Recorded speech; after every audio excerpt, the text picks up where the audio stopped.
Hello friends, welcome to அரிசி சமையல். இன்றைக்கி நம்ம வீடியோவில் பிற்கங்காய் வச்சு 2 டிஷ் பண்ணிக்கலாம். ஒன்று வந்து பிற்கங்காய் சட்னி, இன்னொன்று பிற்கங்காய் முட்டை பொரியல்.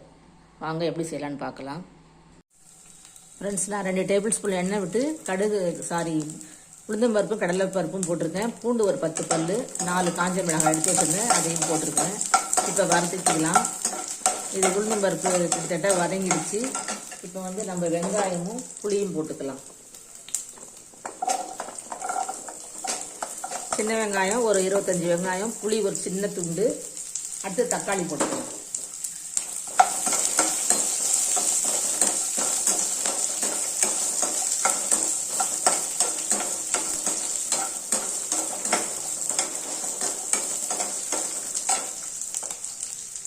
இப்போ தக்காளி போட்டுக்கலாம். நம்ம கொஞ்சமாக கல்லுப்பு போட்டுக்கலாம், ஒரு 1/4 ஸ்பூன் அளவுக்கு. அரைக்கும் போது பார்த்துட்டு கூட போட்டுக்கலாம். கருவேப்பிலை ஒரு கொத்து போட்டுக்கலாம்.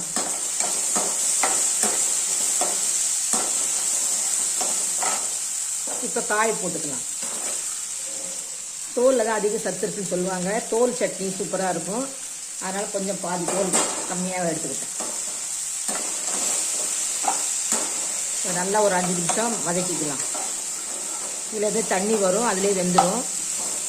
ஆற வச்சு சட்னி அரைச்சிக்கலாம்.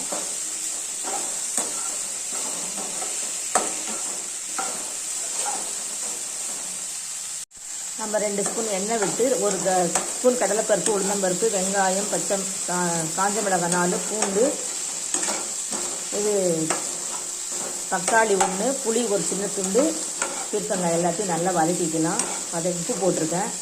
இப்போ நம்ம வதக்கிட்டு ஒரு 5 நிமிஷம் ஆற வச்சுட்டு மிக்ஸி ஜாரில் அரைச்சிக்கலாம். நம்மளோட பீர்க்கங்காய் சட்னி ரெடி ஆயிடுச்சு. வாங்க சாப்பிட்டுக்கலாம்.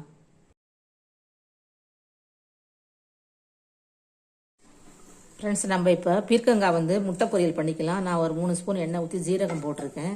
இப்போ வந்து ஒரு பெரிய வெங்காயம், 3 பச்சை மிளகாய், கருவேப்பிலை போட்டுக்கலாம்.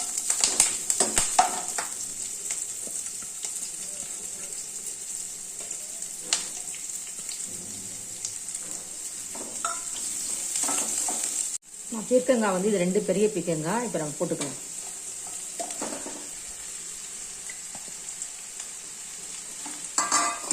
இது சுருங்குனா கம்மியாக ஆகிடும், அதனால தான் அதிகமாக போட்டிருக்கேன். எப்பயுமே பத்தாத மாதிரியே இருக்கும், இன்னொரு பொரியல் வைக்கிற மாதிரி இருக்கும். இதுனா அப்படியே வச்சுக்கலாம். முட்டை அதுக்காக தான் 3 முட்டை எடுத்திருக்கேன், அதையும் நம்ம போட்டிக்கலாம்.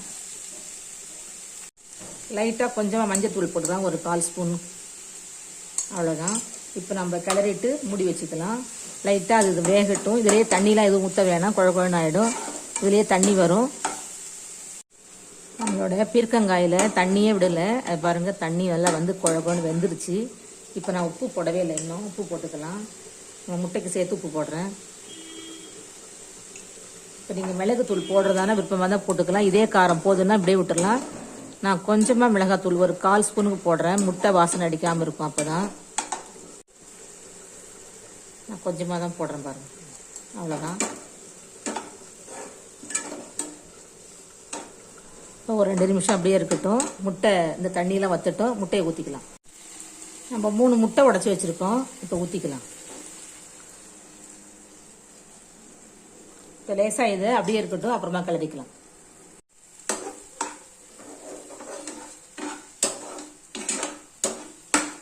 இப்போ நல்லா ஒரு கிளறிக்கிட்டு விட்டுருவோம். அதுக்கப்புறம் திரும்ப ஒரு தடவை கிளறுவோம்.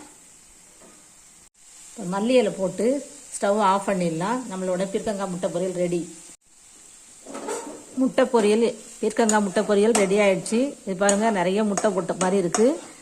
நீங்கள் வந்து 3 முட்டைங்கிறது உங்களுக்கு கம்மியாக வேணால் 2 முட்டை கூட போட்டுக்கலாம். 3 முட்டை கொஞ்சம் நல்லாயிருக்கும், பார்க்குறதுக்கும் சாப்பிடவும் நல்லாயிருக்கும். ஏன்னா பீர்க்கங்காய் கம்மியாக தான் ஆகும் குவான்டிட்டி செஞ்ச உடனே. நம்மளோட பீர்க்கங்காய் முட்டை பொரியல் ரெடி. வாங்க சாப்பிட்டுக்கலாம். பீர்க்கங்காய் முட்டை பொரியல் ரெடி ஆயிடுச்சு. சாப்பிட வாங்க எல்லாரும். எல்லாருக்கும் நன்றி.